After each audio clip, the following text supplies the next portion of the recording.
Hello বাংলাদেশের জনগণ, নতুন আরেকটি ভিডিওতে আপনাকে স্বাগতম। ডক্টর ইউনূস গিয়েছে লন্ডনে, আর সেখানে তার হাতে পায়ে ধরে একটু মিটিংয়ের অ্যারেস্ট করতে যাচ্ছে অনেকেই। বাংলাদেশের চেনা জানাও অনেকে, আবার বাংলাদেশের বাইরেরও অনেকে আছে। এই ব্যক্তি কত বড় একজন পাওয়ারফুল মানুষ সেটা বাঙালি বুঝতে না পারলেও বহির্বিশ্বের অনেকেই বুঝতে পেরেছে।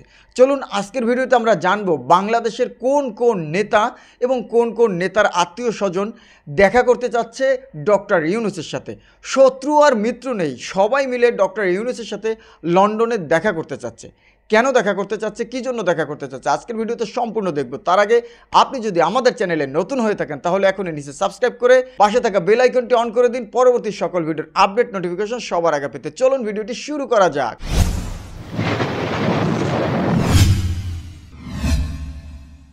একদিকে শেখ হাসিনার বোনজি টিউলিপ সিদ্দিকী ডক্টর ইউনূসের সাথে সাক্ষাৎ করতে লেটার দিছে, কাকতি মিনতি করতেছে, হাতে পায়ে ধরতেছে। টিউলিপ সিদ্দিকের তো চিনছেন আপনারা, বিস্তারিত নাই বললাম। অপরদিকে তারেক রহমান ডক্টর ইউনূসের সাথে সাক্ষাৎ করতে চাইতেছে। ডক্টর ইউনূসের সাথে 13 তারিখ তার সাক্ষাৎ। এদিকে রাজা তৃতীয় চার্লস অধীর আগ্রহ নিয়ে বসে আছেন, ডক্টর ইউনূসের সাথে সাক্ষাৎ করবে। অপরদিকে ব্রিটিশ প্রধানমন্ত্রী স্যার কিয়ার স্টারমারের সঙ্গে দ্বিপাক্ষিক বৈঠক অনুষ্ঠিত হবে বলে একটা বিবৃতিতে জানানো হয়েছে।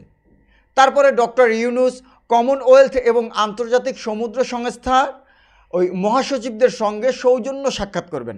দেখেন এই মানুষটা কোথায় কোথায় দৌড়াদৌড়ি করতেছেন, 84 বছর বয়সেও। এমনকি royal institute of international affairs Chatham হাউসে একটি বিশেষ ভাষণ দেবেন ডক্টর মোহাম্মদ ইউনূস।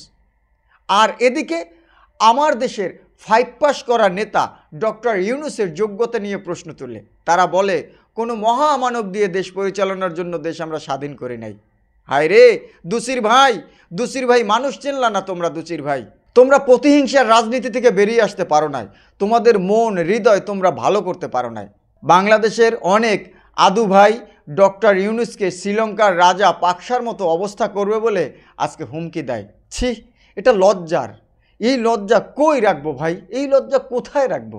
আমরা আসলেই লজ্জিত ডক্টর ইউনূস, আমরা আসলেই লজ্জিত, আপনাকে চিনতে পারি নাই।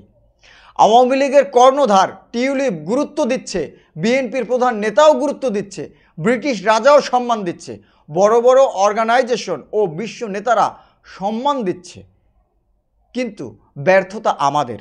আমরা সম্মান ও গুরুত্ব দিচ্ছি না। ডক্টর ইউনূস কে সেটা আমরা বুঝতে পারতেছি না। মানে কি জানেন? মানে নিজের পায়ে নিজে কুড়াল মারছি। কি কপাল পোড়া দেশে জন্মাইছি রে ভাই, যেখানে জনতা না ক্ষমতা চায়, জনতা চায় না, চায় ক্ষমতা। ক্ষমতার জন্যই তারা নাকি বিপ্লব আন্দোলন করে। দেশপ্রেমিকদের চাইতে দালালদের কদর এই দেশে বেশি, শিক্ষিতদের চাইতে মূর্খ মাফিয়াদের ক্ষমতা এই দেশে বেশি। বরাবরের মতো আবারও বলি, স্যুট টাই নাই, অতি সাধারণ পোশাকে চলাফেরা করেও 10 মাসের মধ্যে বাংলাদেশের যে পরিবর্তন দেখিয়েছেন তা আর কেউ দেখাতে পারেনি। সাদামাটা নরম সুরের মানুষটা ইতিহাস গড়তে যাচ্ছেন, তার জন্য শুভেচ্ছা এবং শুভকামনা রইল। আর বাংলাদেশের এই যে কথিত রাজনীতিবিদ যাদেরকে বলা হয়, যারা কিনা প্রত্যেকবার বিভিন্ন ধরনের উদ্ভট বক্তব্য দিয়ে নিজেদের মান সম্মান নষ্ট করতেছেন, তারা যে রাজনীতি করে, তারা যে রাজনীতিবিদ, তারা যে আসলে কিছু একটা শিখেছে। কেউ এক একজন ব্যারিস্টার হয়েছে, কেউ এক একজন ব্যাংকের মালিক হয়েছে, কেউ এক একজন বড় কিছু হয়েছে। আসলে এগুলো কিছুই তাদের কথার মাধ্যমে প্রকাশ পায় না। তাদের কথার মাধ্যমে প্রকাশ পায় ফুটপাতের টোকাইয়ের মতো করে। তারা যে মেথর, তারা যে টোকাইয়ের মতন, তারা যে আসলে একজন গুণী মানুষের কদর দিতে জানে না, সেটা তাদের ভাষায়, তাদের কথায় বোঝা যাচ্ছে।